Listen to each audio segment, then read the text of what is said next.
Assalamu alaikum students. So in this last paragraph here, Alfred George Gardner gives another example of about Chesterfield. He here recommend a story of Chesterfield.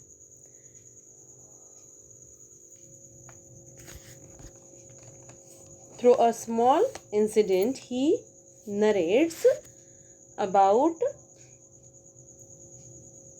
how the Chesterfield was.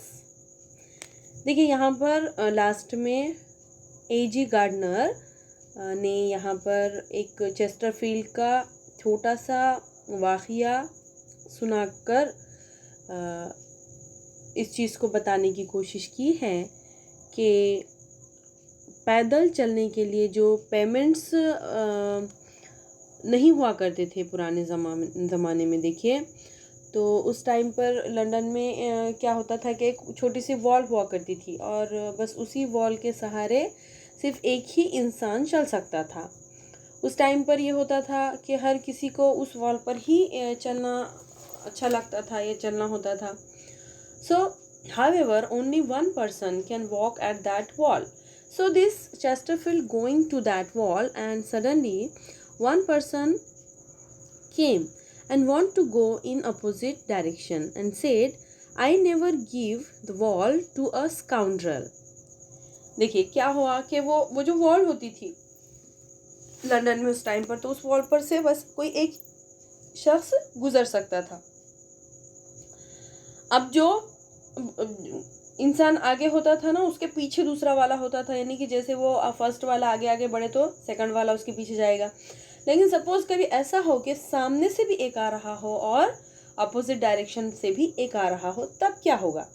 ठीक है, अगर मुझे चलना है तो मैं wall पर ही चलूँगा और बाकी सारे नीचे चलेंगे। अब वहाँ पर क्या होगा कि एक शख्स है जो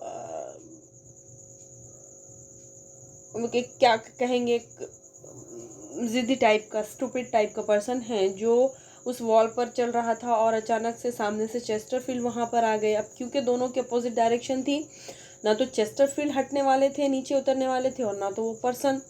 और वो पर्सन बहुत रूडली बिहेव कर रहा था कि नहीं, मैं चलूँगा तो उस वॉल पर से ही चलूँगा, उतरना है तो आपको उतरना ही पड़ेगा। चेस्टरफील्ड को वैसे रूडली कह रहा था।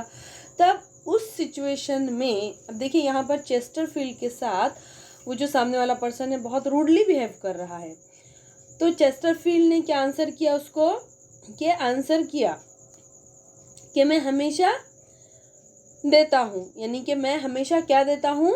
सामने वाले को चलने के लिए जगह देता हूँ। जैसे ही उस स्टूपिड पर्सन ने क्या कहा कि मैं किसी को रास्ता नहीं देता हूँ, चेस्टरफील्ड ने क्या आंसर किया कि मैं हमेशा रास्ता देता हूँ, मैं हमेशा हर किसी को चांस देता हूँ। सामने वाला उस बात पर यानी कि बहुत बहुत अच्छा आंसर था ये एक्चुअली चेस्टरफील्ड के थ्रू कहा गया। जो भी सामने वाला है, जो भी बदतमीज़ी से बात कर रहा था चेस्टरफील्ड को, पता नहीं कौन स्ट्रेंजर पर्सन था, और वह स्ट्रेंजर पर्सन ने जैसे ही आंसर सुना वो बहुत ज़्यादा शर्मिंदा हो गया कि मेरा दिल बहुत बड़ा है और मैं हर किसी को रास्ता देता हूँ वो। और चेस्टरफील्ड ने ये कहा और वो वहाँ से हट गए। This is the best reply according to the writer. और राइटर की नज़र में ये बहुत अच्छा आंसर था। इस आंसर के थ्रू हमें ये राइटर मैसेज देते हैं या लिफ्टमैन को वो ये रिकमेंड करते हैं कि आगे से लिफ्टमैन के साथ अगर ऐसा वाक़या फिर से पेश आए कि कोई बदतमीज़ शख्स उनके साथ बदतमीज़ी से बात कर रहा हो, तो लिफ्टमैन को क्या चाहिए कि वो और ज़्यादा अच्छे से और ज़्यादा पोलाइटनेस के साथ सामने वाले से बात करे, ताकि सामने वाला खुद ब खुद अपने बुरे बिहेवियर पर शर्मिंदा हो जाए। सो this is the end of the lesson. We get learn that how bad manners are infectious, and so are our good manners. So it is better we spread good manners, spread goodness that we have. So dear students, here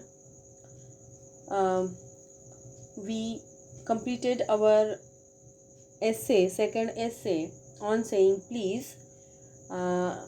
In this essay we find out the 3 messages. First message is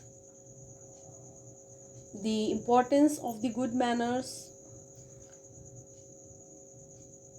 Second, the how infectious are the bad manners, and lastly how we behave with the bad manner persons.